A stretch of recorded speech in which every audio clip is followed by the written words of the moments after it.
আমরা আমাদের ব্লগটা করেছি নানা রকম জিনিস নিয়ে, শুধুমাত্র খাওয়া বা শুধুমাত্র ঘোরা নয়। তো আমি ঠিক করেছিলাম যেখানে যেরকম জিনিসটা বলার থাকবে সেই জিনিসটাই ব্লগে তুলে ধরবো বলে।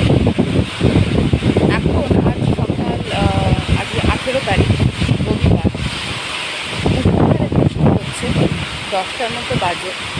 আমি একটা জিনিস দেখানোর জন্য অনেকদিন থেকেই ভাবছি জিনিসগুলো বলবো। তো সবার প্রতিবাদের ভাষা তো একরকম নয়। তো আমি আমার প্রতিবাদের ভাষাটাকে ঠিক করার জন্য, ঠিকভাবে পৌঁছে দেওয়ার জন্য একটা জিনিস আজকে ঠিক করেছি দেখাবই। তো সেই জিনিসটা আমি দেখাচ্ছি।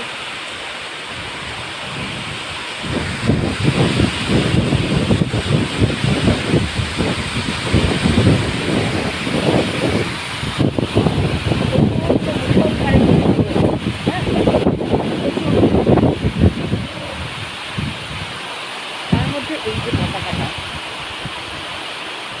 এই পতাকাটা এই যে আমাদের ঠিক পাশের বাড়ির পতাকাটা 15ই আগস্টে তুলেছে বাড়িতে। এটা জানেও না পতাকার নিয়ম। হ্যাঁ, এই জাতীয় পতাকাটা উঠে আছে বাড়িতে।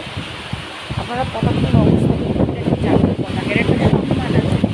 এটা তো সবাইকে শেখাতে পারবো না। তো আমি শেখাতে গেলে তো মুশকিল, আজকের এই পশ্চিমবঙ্গে শেখাতে যাওয়াটা খুব মুশকিল।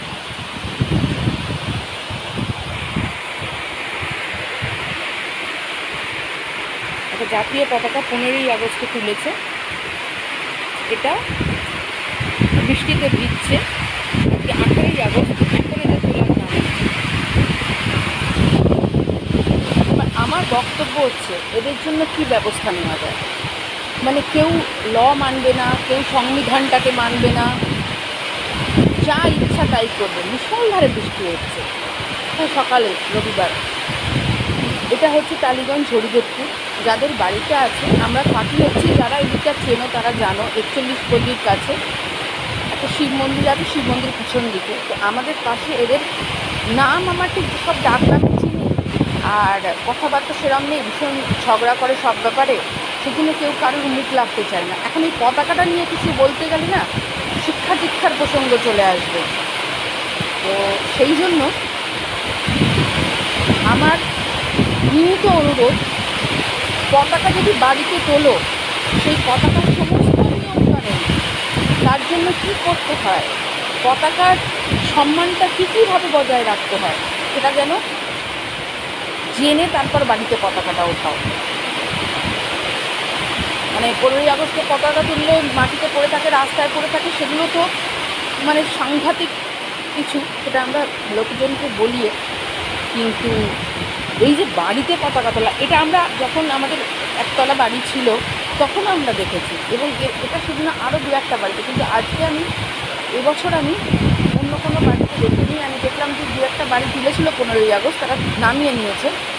কিন্তু এরা রোদ জল বৃষ্টিতে পতাকাটাকে ভেজাচ্ছে। সেই জন্য আমার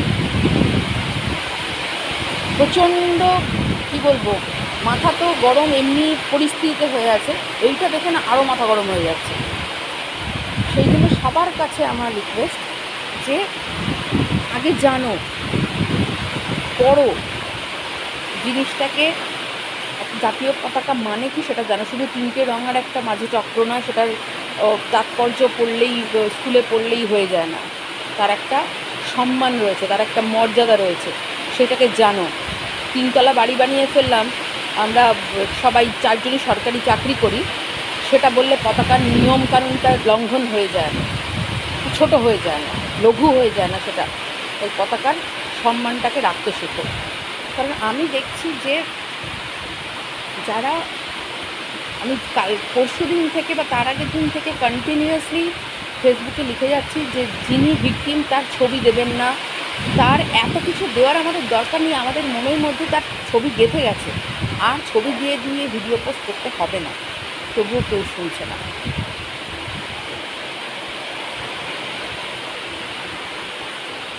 আরেকবার দেখাই আমি পতাকাটার অবস্থা।